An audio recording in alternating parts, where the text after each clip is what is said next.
Bonjour à tous. Merci de nous rejoindre pour le lancement de l'étude sur les transports maritimes 2022.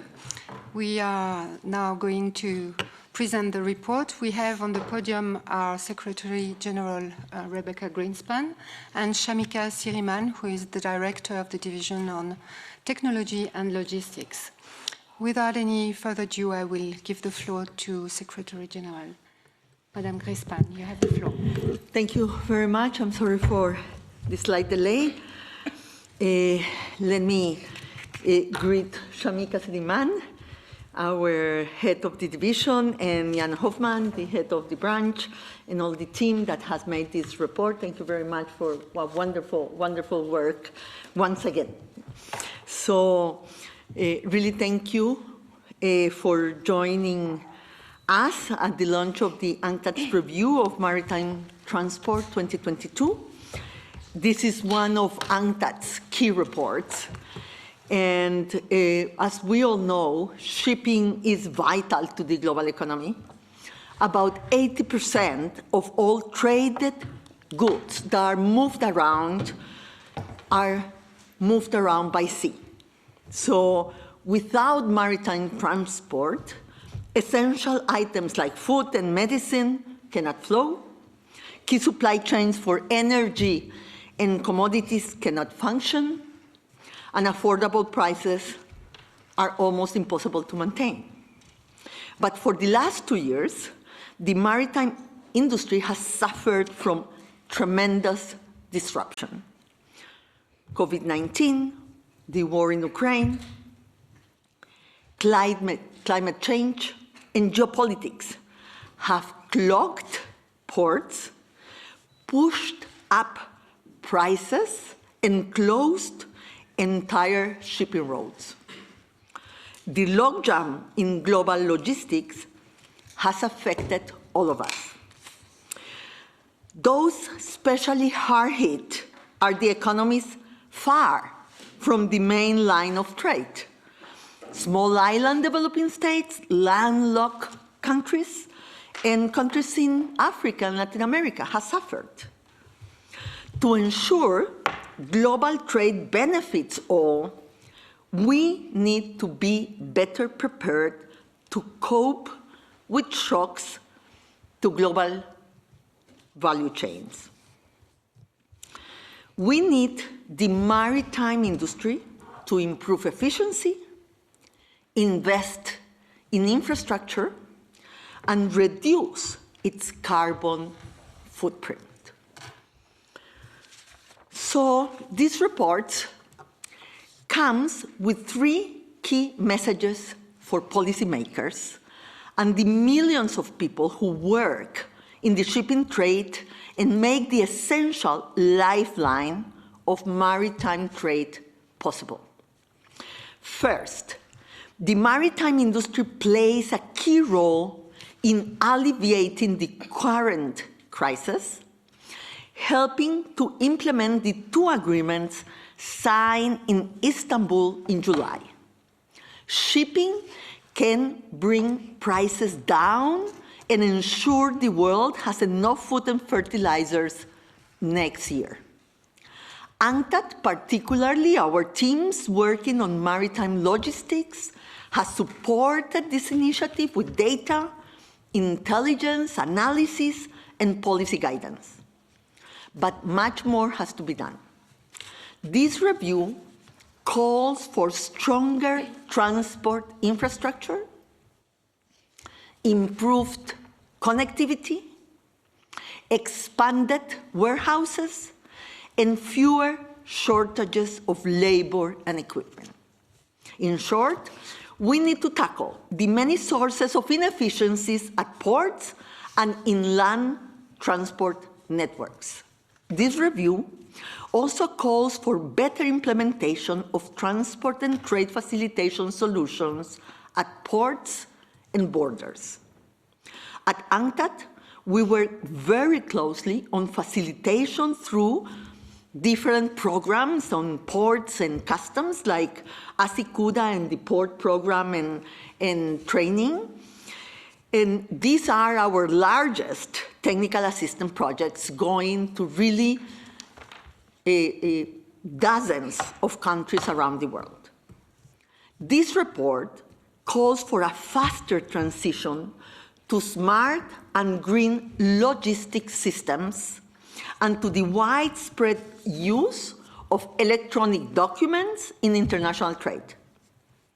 All of these are solutions to reduce logistic costs, which in turn translate into lower prices for the world.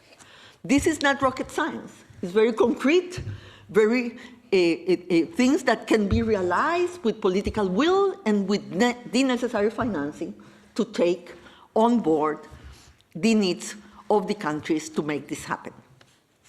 To succeed, we must work hand in hand with the private sector and the international community to ensure that the necessary investments are in place. Our second point in the report is this. We need a resilient maritime industry for a more resilient world. The international community must mobilize resources for a long-term vision that promotes a resilient and sustainable maritime supply chain, especially in developing countries. This entails 5 very concrete things. First, building capacity in agile and resilient maritime transport systems. Second, investing in risk management and emergency response. Third, bringing more women into the port industry. Among other things, this will help to deal with labor shortages that contribute to port congestion. Fourth, creating more competition. Over the last 25 years, the top 20 carriers have increased their market share from 48% to 91%, almost double. Such concentration can lead to abuse of market power, constrained supply, and higher rates for shippers worldwide. And fifth and finally, to build resilience, we also need a more nuanced view of geopolitics. A world of reshoring production at home or friend-shoring production from certain partners is not necessarily a more resilient world than what we have today. Trade is, at heart, not an issue of logistics. It is an issue of trust, and there are no quick fixes to building trust. Our third and final point in this review is that we need to support the maritime industry's transition to a low-carbon future. You know, we are just coming out of COP27, so we need to stress this point very much. Because the report shows that between 2020 and 2021, carbon emissions from the world maritime fleet rose by almost 5%. That number is heading in the wrong direction if we hope to meet the global climate goals. We are also concerned about aging ships and what that means for the environment as ships pollute more as they get older. We also need a whole new generation of ships. Ships that can use the most cost-efficient fuels and can integrate seamlessly with smart digital systems. To support the industry, ports and ship owners need predictable global rules. We understand that. In terms of green and climate regulation, we must move from the many and messy rules we have now to one system that is good for all. Universal and predictable regulation is key to encouraging investment, mobilizing finance, strengthening collaboration, and harnessing the opportunities of the energy transition. This is critical, given a highly uncertain environment with conflict risks, the resetting of supply chains, and the unknown prices of carbon in the future. The sooner that national policymakers and international negotiators deliver predictable multilateral regulations, the sooner the shipping industry will advance with the necessary investments.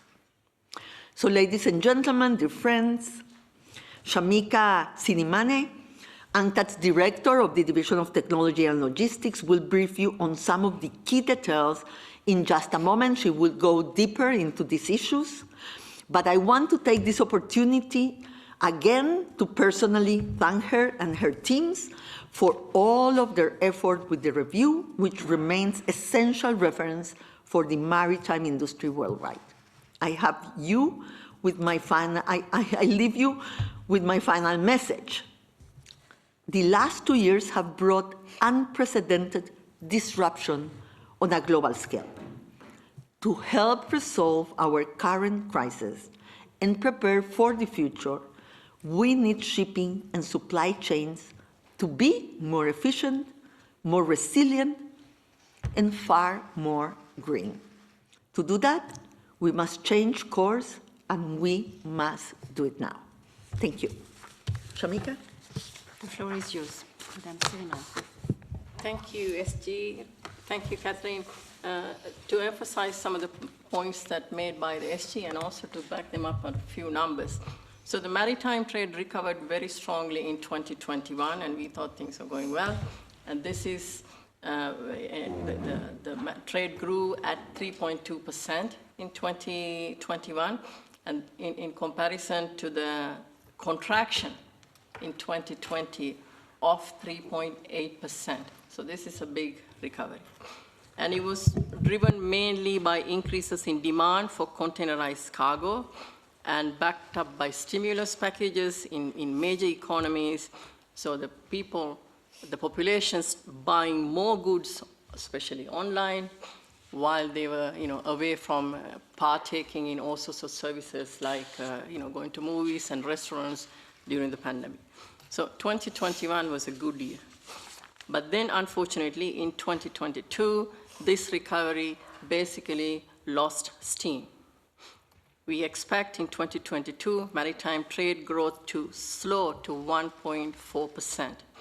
And this is largely because of the onset of the global economic slowdown and new waves of COVID-19, lockdown in China that led to shutdown in manufacturing factories, and geopolitical tension, as you mentioned, and many things that came together to bring down the maritime trade.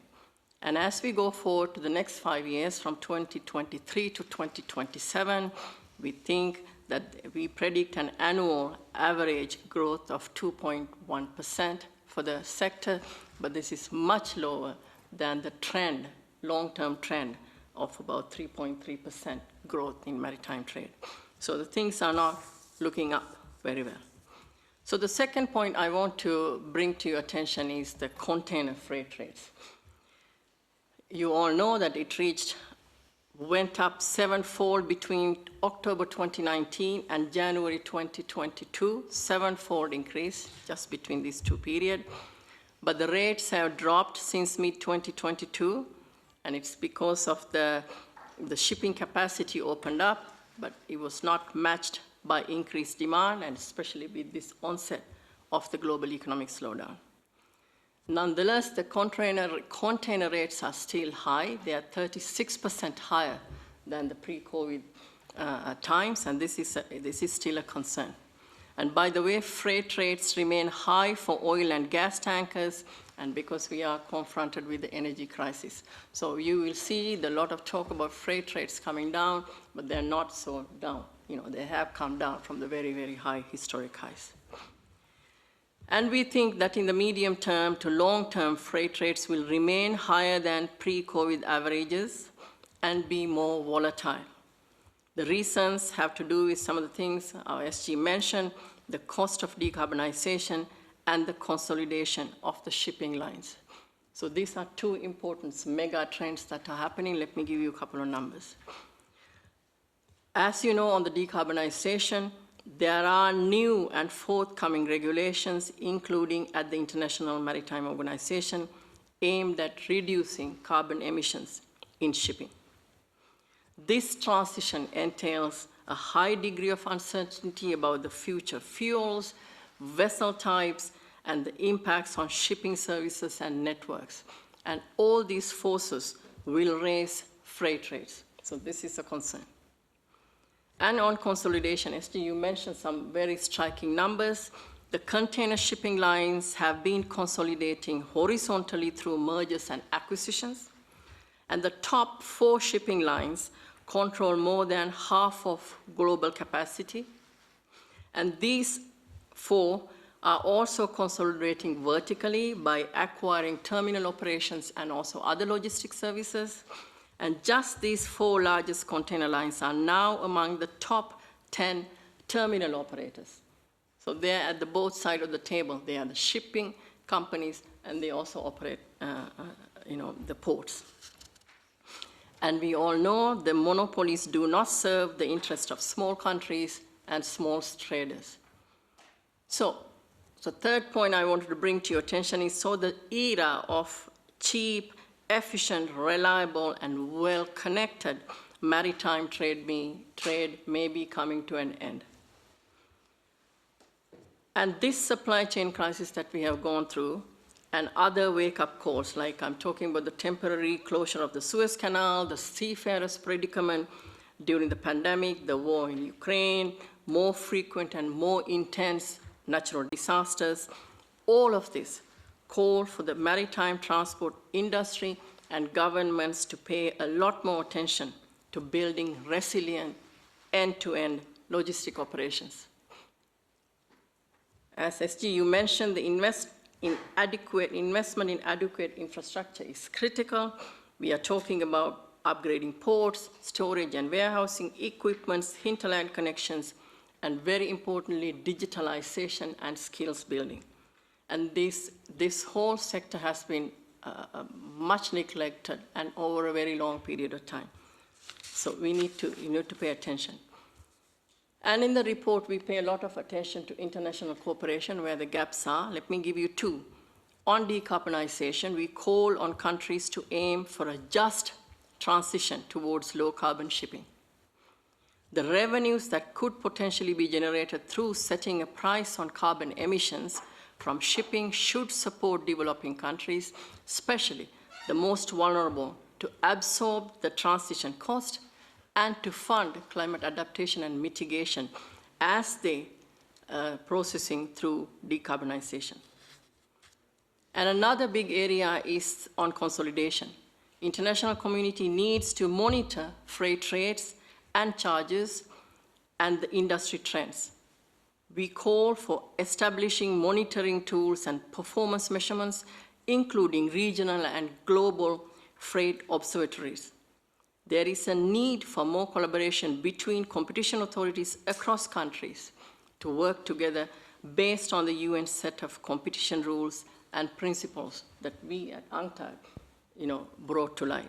So there are these actions that we need to take forward. Thank you very much. Thank you very much, Madam Sirimanne. Now the floor is open for questions. I just want to remind you that we are under embargo until the 29th, until 7 a.m. Geneva time, so you have plenty of time to come back to us if you need any clarification after this press conference. I will start from the room. John Zarocostas, France 24, you have the floor. Yes, good afternoon. Secretary General, I'd like you to elaborate a little bit on this, on your remarks concerning reshoring and friendshoring, which seems to be getting a lot of speak in the UN world these days. What does it mean, especially in the Asia-Pacific region, with the geopolitical tensions? Is this basically linked to decoupling concerns of the world economy?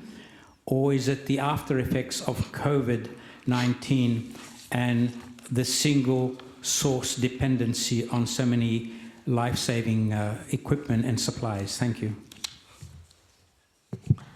No, thank you. Thank you very much. I think that the reshoring and nearshoring are different trends. Yes, nearshoring and reshoring. Yeah, I will refer to, yeah, that's my point. Friendshoring is one thing, nearshoring and reshoring are different because nearshoring and reshoring are much more related to the dynamics of economics. Friendshoring is related to the dynamics of geopolitics, yes? And what we don't know yet is who will be driving globalization, economics or geopolitics, yes? Many think that is geopolitics that is in the driver's seat of globalization right now, and globalization has to, in its center, trade. So the nearshoring, reshoring trends will have to do with the capacity of the countries to be competitive enough to attract investment to their countries. So I think that there is an opportunity for the developing countries in the more regional trade that we are, experiencing, shorter, in some sectors, shorter value chains, and thirdly, more diversified sources of inputs. Yes, the transit that we are seeing now in the private sector, going from just in time to just in case. Yes, and that tends to diversify your sources of supply. Yes, and these are opportunities for the developing world because it could change the geography of placement of investment. Now, what is the problem there? That if the tendency that will be more robust is the reshoring, so the investment will go to the developed world. If what we will see is the tendency for the nearshoring to be the most important one, then we can have a better distributional gains from trade with the developing world. Yes, we are still not sure which of these two tendencies will be more important. And part of what we have been saying for a long time this year is that it also will depend on the efficiency of the logistic chains. How efficient will be the ports, how digital, how the electronic documentation and efficacy of the whole value chain will play in the developing world. And that's why we insist with the developing world that this is a very important part of their competitive agenda to be a better place in the global gains from trade. Now, friendshoring is a different thing because it's not economics, it's geopolitics. And it's worrisome because, the trade system is a very complex ecosystem. You try to go away from one part of the world and you end up making a huge disruption to the whole system, yes? And because you have to redefine everything, the routes, the shipment, the contracts, the supply chains, the providers, everything changes. And as I have said, with respect to the two agreements of the Black Sea Grain Initiative and the MOU with the Russian Federation, you touch one thing in one side and it gets a huge disruption in the other. So it's true that geopolitics and friendshoring can fragment the trade system, and that's something that we don't want to see. We want one global trade system with rules of the game that we all respect, where all countries can be part of that, of the definition of those rules that have to happen in the WTO framework, yes, for the benefit of everybody. So that is our preference. But so thank you for your question, because it allows me to differentiate these two different trends. Thank you, SG. We have online Ravi. Ravi, can you tell us for which media you take this question? Thank you. Over to you. Thank you for giving me an opportunity. My question is again to the SG, and my question is again to the Secretary General, and it's again on the issue of reshoring, friendshoring, and inshoring. I think I'm not clear whether you are suggesting, as part of the reshoring, inshoring, you are essentially talking about something like industrialization in terms of creating new maritime infrastructure. Because even reshoring and inshoring, going by the neoliberal trade rules, would only fragment globalization. Because if you start developing only trade focused on the regional trade, it will also lead to some kind of fragmentation of trade. And so that fragmentation, while it is, if you look up from the non-neoliberal perspective, may look good, but you essentially, it is that you are asking countries to industrialize their maritime infrastructure, which they are currently lacking. Am I wrong to say this? In case if you have better ideas on this, I will definitely follow it up. The other question is on the issue of concentration of container traffic, containerization, by 4 companies, as your director has mentioned, which is a kind of a dismal trend, because it will certainly lead to monopoly, and monopoly has its own, its own negative effects that it creates. So how do we break this monopolization of container ownership? Are there any ideas from UNCTAD on how to break this monopolization of container traffic, containerization? And lastly, does UNCTAD have any ideas on Cabotage laws? What should be done? For example, the United States is also one country which has all kinds of maritime exemptions. Isn't it time to, do away with this maritime exemptions? Lastly, on friendshoring, the real source of problem on friendshoring in the global front is the United States. What do you think about the US policies, such as this Asia-Pacific economic framework and all?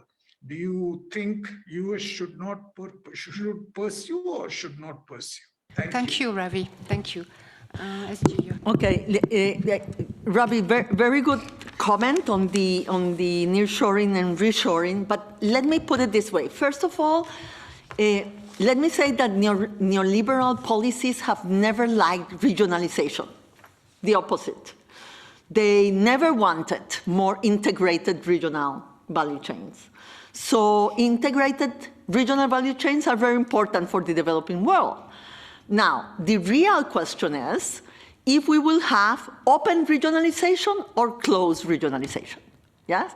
So I agree with you that if the pattern will be closed regionalization, not to be better placed to participate in the global economy, but to try to close your region to trade, so we will have fragmentation. But if what we will have is open regionalization, that is to make much more robust the possibility and the value added that an industrialization, actually, because the value chains will be better at the regional level to participate in global chain, so you can have a win-win situation.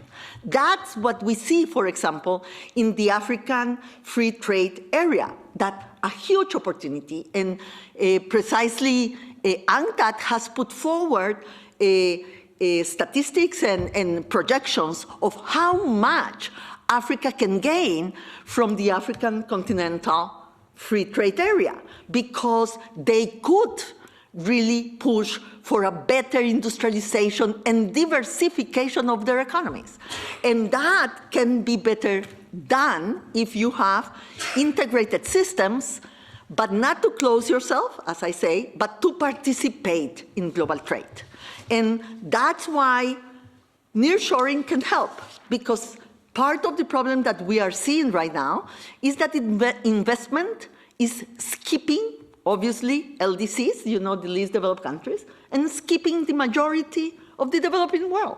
So the nearshoring could have a better distribution of investment that will lead to, you know, a more sustainable growth. Now, nothing is black and white. It depends how it is done. You can make integration work, or you can make bad integration schemes, yes? What we notice in the COVID-19 is that the integrated systems were able to be more resilient than the ones that were not. They showed that trade did go down much less in the integrated system than in the open global market, yes? So in that sense, you know, what we have to do is to support smart regionalization, to support smart integration into the world economy. Now, on the concentration question, I will give the floor to, I don't know what are the maritime exceptions, I didn't understand, but probably here the experts can answer that question better than me. Thank you, SG, and thank you, Ravi. SG, just also to touch on this whole reshoring, nearshoring, friendshoring debate. The chapter 1 of the Maritime, our report, Review of Maritime Transport, has a whole analysis, and we have looked into this, and we have seen there is a lot of talk about reshoring, nearshoring, friendshoring, but it is not happening at the moment. Why? Because I know a lot of countries would like to have the best cost sources, but the private sector still goes for lowest cost solutions. It's very simple. And the low wages are still a major factor in determining where the manufacturing is done. So it might happen, as you said, SG, that is why the developing countries need to build their ports, make investment, make the logistics extremely efficient so that they will not miss the bus when these things happen.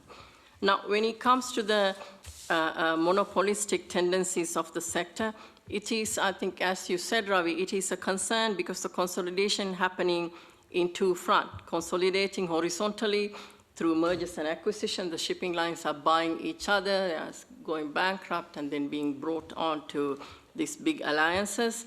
And at the same time, they are also integrating vertically, so not just the shipping lines, just the ports and also hinterland transportation systems. So this becomes it's an extremely difficult situation for small countries and small, medium enterprises to handle, because they would have no negotiation capacity with these mega alliances, both vertically and horizontally integrated. So what can be done? I think it's not, these are ocean-going vehicles, so it's ships, and it's very difficult to monitor them in one national location. So this is why we ask in the report that you need the competition authorities across countries to work together, and we have the UN guidelines of reining in monopolies, especially monopolies, cross-border monopolies, and this needs to be done. So much more alliances among the competition authorities need to be there, and much more capacity of developing country competition authorities need to be built for them to understand the repercussions of this vertical and horizontal integration, because this is not what they see in their economies. When they think about the monopolies, they're thinking about the monopolies in their economies. So this is a different kind of a ball game. And this is why we also propose that we need to establish regional and global monitoring observatories to monitor the trends, monitor the freight rates, and so forth. Unless these things are done, unless these trends are monitored carefully, it will be difficult to rein these monopolistic tendencies. Thank you. Thank you very much. Agnès Pedrero, Agence France Presse. Can we unmute Agnès, please? Over to you.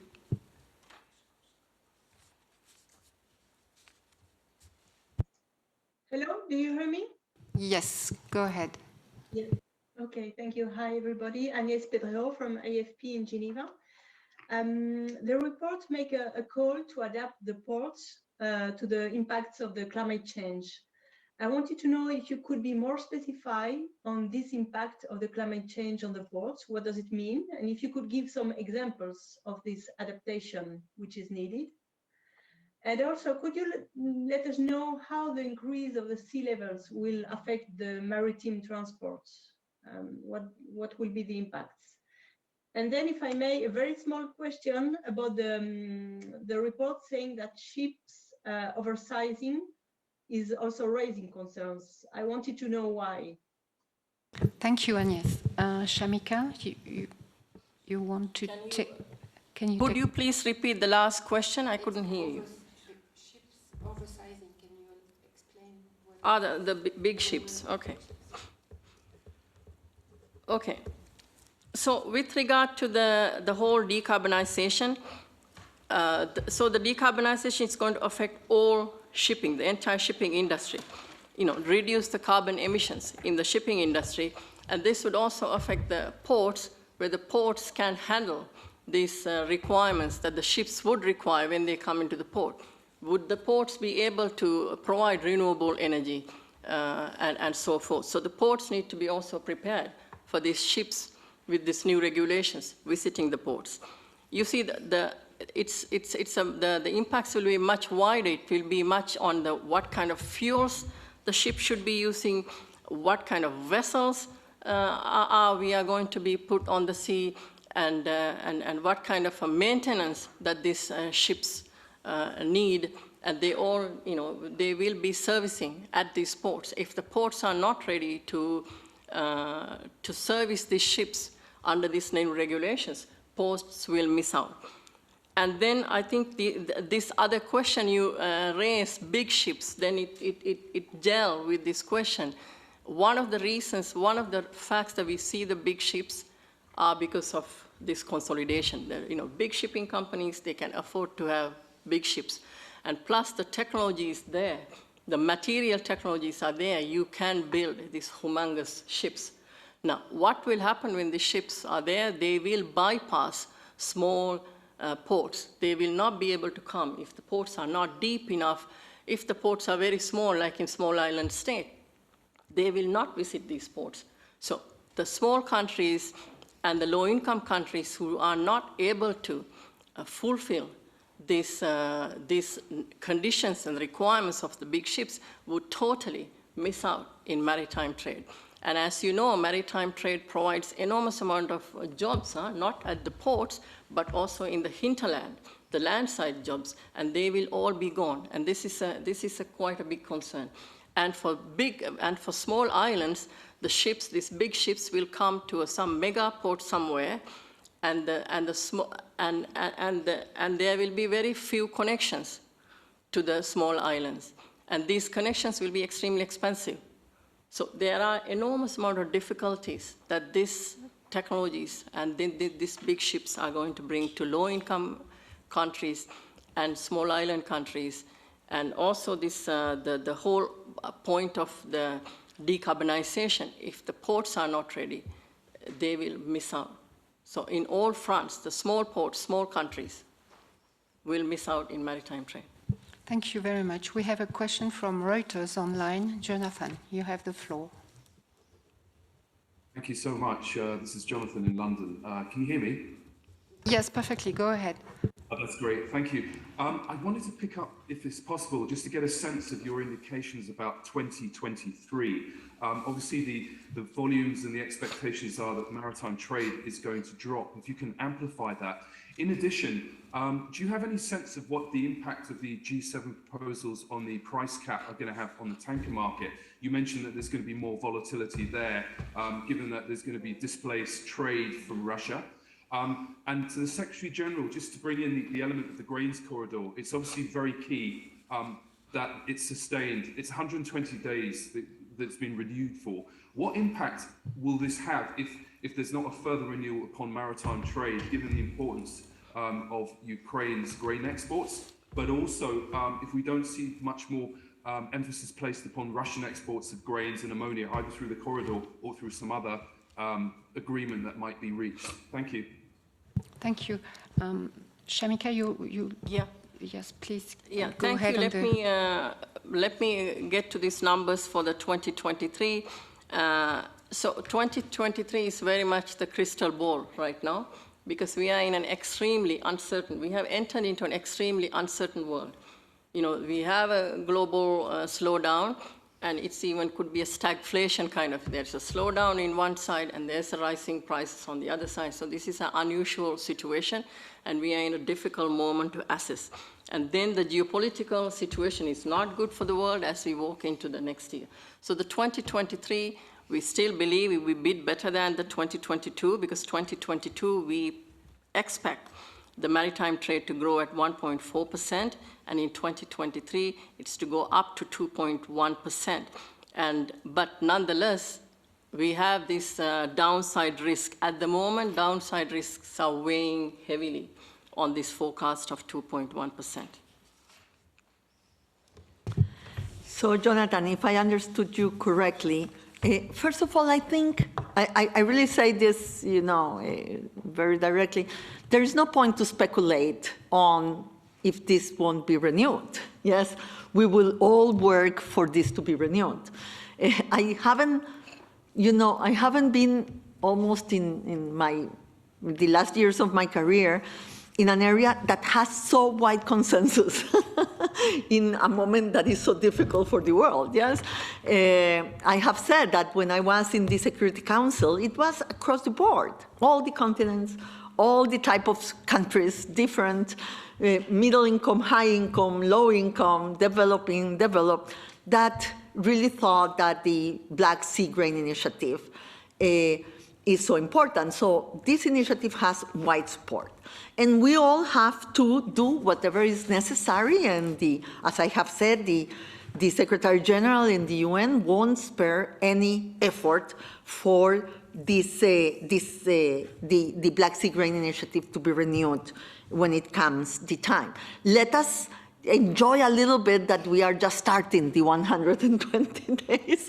It's early days yet. So I wouldn't want to speculate about that. But what I can say is, as you said, that more has to be done for the unimpeded export of food and fertilizers from the Russian Federation. According to our numbers, we are still below the level of 2021 that was not a good year in terms of fertilizer exports. And Russia represents 15% of exports in the world. Now, and 15% of total exports is, you know, for those of us that are acquainted with trade, is a huge amount, is a huge number in terms of participation. And one of the problems that also we have seen is that for some countries, for example, some countries in Africa, some countries in the Middle East, you know, the imports from Russia are more than 50% of their imports. So the disruption to these countries is huge. And we see still in the market a fertilizer crunch. Yes, there are several reasons for this. One is the obstacles that we are still facing for Russia to export fertilizers, linked to the secondary effects, as we have said, in payment systems or shipping or ports. Especially now, you know, payment systems are a big worry. But also because of the high prices of energy and especially gas, you know, Europe has shut down 70% of their production in Europe. So they cannot, lower their fertilizer use in 70%. So they have, even if they get more efficient, they have to buy fertilizer from other parts. And if they buy from other parts and you have a constraint on the production side or in the export side, so you get the market crunch. So that is our main worry now, and that's why we have said that an affordability crisis can become an availability crisis in 2023. The second problem, Jonathan, is that small farmers is a distributional effect. Small farmers, small countries, inland countries are much more affected by this disruption because small farmers are priced out. And, maybe Europe will be able to pay whatever is needed for their farmers to get access to fertilizers. But other countries won't be able to, and small farmers won't be able to. So the distributional effect of this fertilizer crunch and high fertilizer prices is very worrying. So that's why we have been saying, and we have been having consultations with the private sector, with the different sanctions regime, to work within the sanctions, but to make clear the exemption on food and fertilizers. And that includes, obviously, ammonia. Thank you, SG. We have a last question from Radio France Internationale, Jérémy Lanche. You have the floor, Jérémy. Yes, thank you. Can you hear me? Yes, very well. Go ahead. Thanks. I'd like to come back actually to Agnès' question. She asked about the impact of sea level rise on maritime transport. To what extent it will affect maritime transport in the next few years, and maybe if you could elaborate more on the issue of the size of the ship.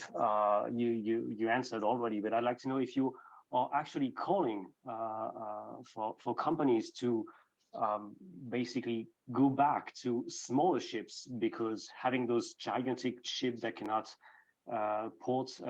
get to the port of the small island, and in the context of climate change, I mean, you actually calling them to withdraw from buying those ships and going back to smaller version that would be more carbon dioxide efficient?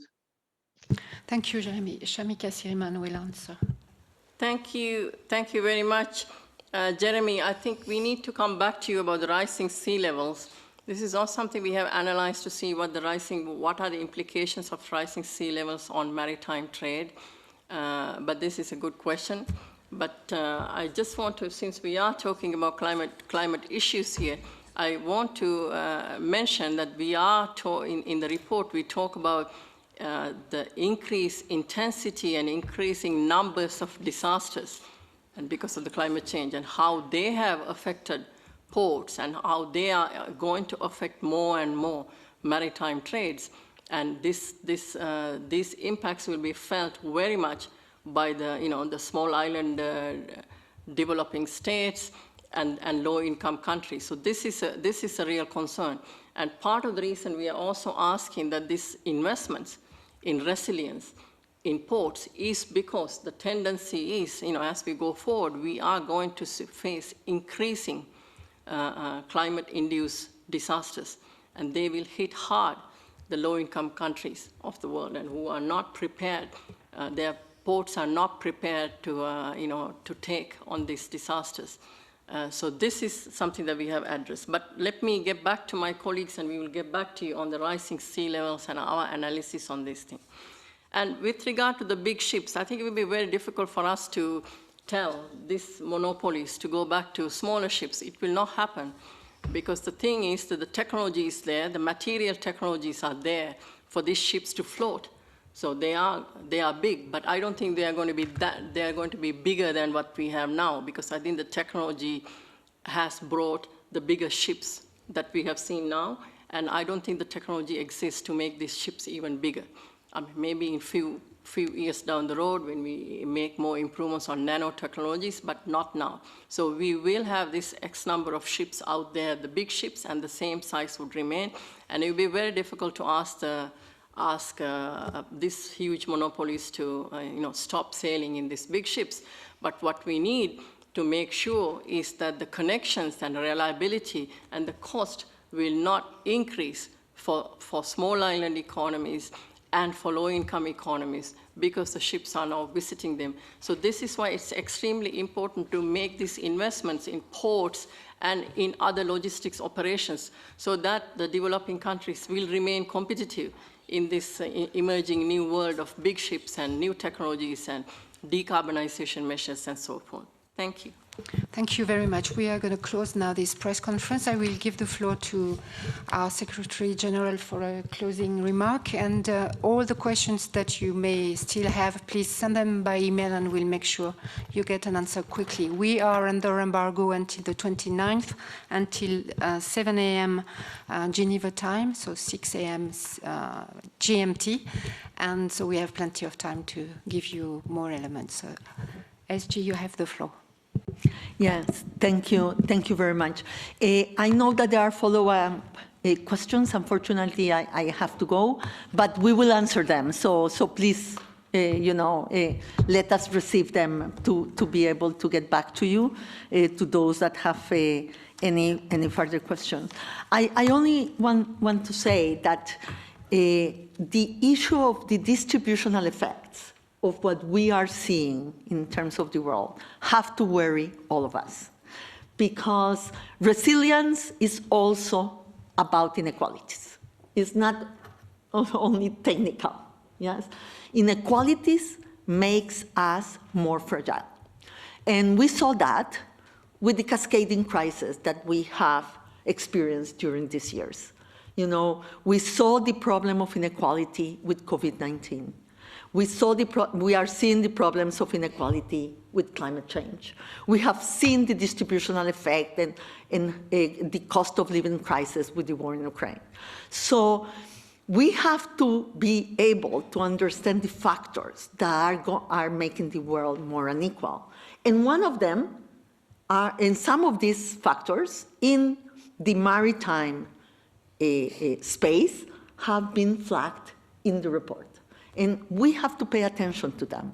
So it's true that we cannot, for example, tell the big companies to do smaller ships, but we can call for the international community to maintain open competitive markets. So for others to be able to come with the distributional part of the trade, for the small island developing states, for the low-income countries, for the ones that don't have conditions for deeper ports. So the problem is how we build this ecosystem, not only how we understand the point-to-point, trade, is what happened from those big ports. We saw this with COVID-19.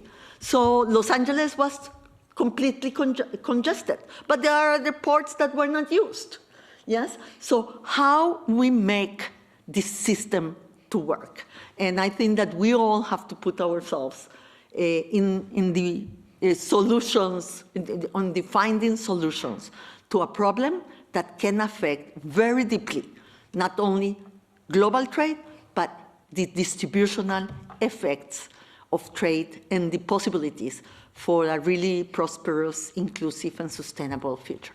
So thank you all very much.